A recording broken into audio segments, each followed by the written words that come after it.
ঐক্যবদ্ধ থাকবে। প্রিয় দর্শক, আসসালামু আলাইকুম। আল্লামা দেলাওয়ার হোসেন সাঈদী, আমরা নিশ্চয়ই ওনাকে চিনি।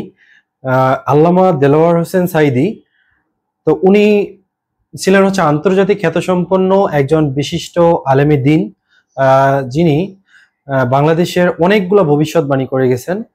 তার মধ্যে অন্যতম একটা ভবিষ্যৎবাণী হচ্ছে যে উনি বলেছেন, দেখেন, যে সকল ইসলামী দলগুলো একদিন ঐক্যবদ্ধ হবে এবং সকলে একসাথে রাষ্ট্র ক্ষমতায় যাবে এবং ইসলামের বিজয় হবে। ঠিক আছে, এই যে ওনার ভবিষ্যৎবাণী, দেখেন, উনি মারা গেছেন, আল্লাহ ওনাকে জান্নাতবাসী করুক, আমিন। আর সেই সাথে বলি যে দেখেন, ওনার এই ভবিষ্যৎবাণীটা প্রায় আমাদের কাছাকাছি চলে এসেছে। দেখেন, ইসলামী আন্দোলন এবং বাংলাদেশ জামাতি ইসলামী, বাংলাদেশের দুইটি বড় ইসলামী দল ঐক্যবদ্ধ হওয়ার একদম চূড়ান্ত পর্যায়ে চলে এসেছে।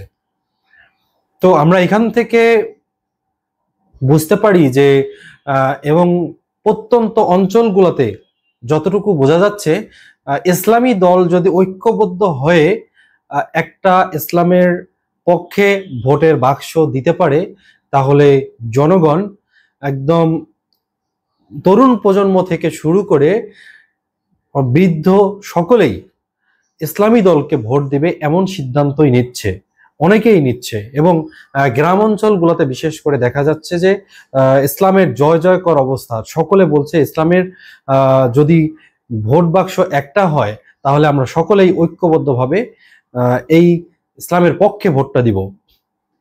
তো আল্লামা দেলাওয়ার হোসেন সাঈদী ছিলেন একজন বিশিষ্ট আলেমে দ্বীন। তো উনি অনেকগুলো ভবিষ্যৎবাণী করে গেছেন। তার ভবিষ্যৎবাণীগুলো দেখেন, অক্ষরে অক্ষরে কিন্তু পালন হচ্ছে, মানে প্রতিফলন ঘটতেছে। তো আমি আল্লাহর কাছে দোয়া করি উনি যে ওনার যেন বেহেশত নসিব হয়। তো সকলকে ধন্যবাদ। আসসালামু আলাইকুম।